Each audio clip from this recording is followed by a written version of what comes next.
박사님, 아토피 하면 이제는 정말 굉장히 많이 알려진 병이잖아요. 그런데 다른 피부 질환과 비교를 해보자 하면 잘 모르겠어요.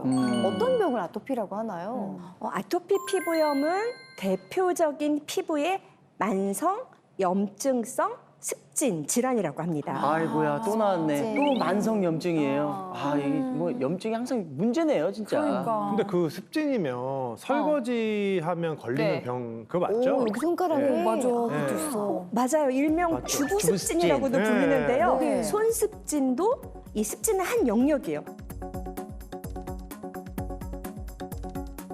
그렇게 손습진처럼 아토피 피부염 외에도 습진에는 접촉성 피부염, 화폐 모양 습진, 지루 피부염 같은 것들도 모두 습진으로 포함되어 있습니다.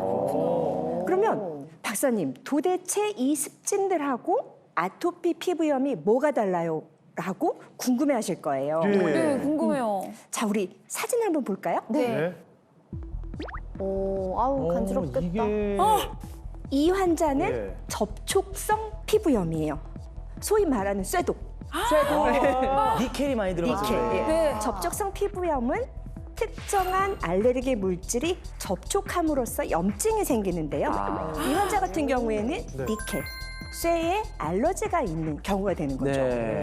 저 이런 적 있어요. 청바지 네. 입고 나갔는데 그 청바지 앞에 금속 달린 그 단추 있잖아요. 맞아. 네, 그 부분에 빨갛게 진물이 난 적이 있는데 딱 저런 모양이었어요. 저거였어요? 맞죠? 이게 금속에 의한 알레르기성 접촉 피부염 대표적인 그런 사진이 되는 거죠. 이거 흉지잖아요. 흉도 질 수 있고 색깔이 남기도 하고요. 네, 맞아요. 아까 윤성민 님이 네. 말씀하신 주부습진은 자극성 접촉 피부염이 되는 거예요. 세제에 너무 많이 노출이 돼서 자극이 돼서 생기는 접촉 피부염이라서 접촉 피부염의 두 친구, 알레르기성 접촉 피부염, 그다음에 자극성 접촉 피부염 두 가지가 있습니다. 그럼 우리 두 번째 사진도 같이 볼까요? 네. 어우 아프겠다 이거. 진물 난다 진물. 피부에 마치 동전처럼 네. 동글동글하게 습진이 생기는 질환. 그래서 얘 이름은 화폐 모양 습진.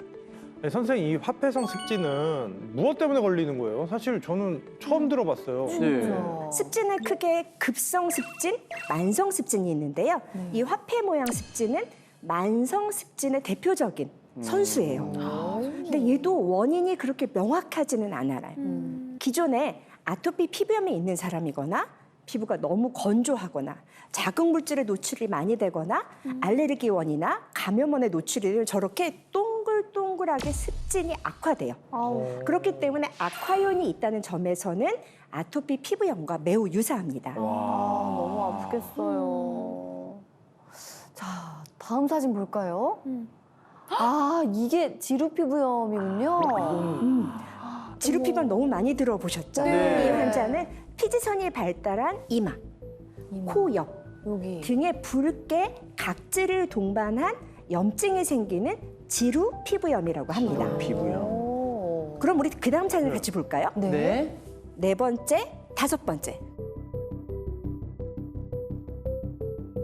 아토피, 아이고, 아가. 어떻게 그 아토피잖아요. 다들 이 사진을 보면 이런 표정을 지으세요. 저 아가가 너무 귀여운데 볼에 빨갛게 습진이 있는 우리 아가들의 아토피 피부염. 옆에 있는 학령기, 우리 학교 다니는 친구들이 너무 가려워서 긁는 아토피 피부염 사진이에요. 어떠세요? 지금까지 본 사진들로 아토피 피부염을 쉽게 구분할 수 있으셨어요? 아니 일단 그냥 보기에는 다 좀 아파 보여요. 맞아요. 네. 그냥 다 너무나 간지러워 보이고. 맞아. 맞아요. 이런 사진들을 봤을 때 저희처럼 피부과 전문의들이 아니고는 단순히 사진을 막 섞어놓고 보면 아, 다 습진이구나 라고 생각하고 육안으로 구별하기가 쉽지는 않아요. 그렇겠네. 아토피 피부염이라는 것은 임상 증상이 너무 다양해서 진단을 위해서 피 한 번 딱 뽑아서 특이하게 검사 소견이 나는 게 아니고요. 다음과 같은 특정 소견에 합당한 경우에 진단하게 돼요. 첫 번째는 네. 특정 부위에, 두 번째는 반복적이라는 거예요. 한두 번 가려웠다? 그건 아토피 피부염이 아니에요. 최소한 6주 이상 지속적으로 피부의 염증이 호전과 악화를 반복되어야만 우리가 아토피 피부염으로 가능성을 보게 됩니다.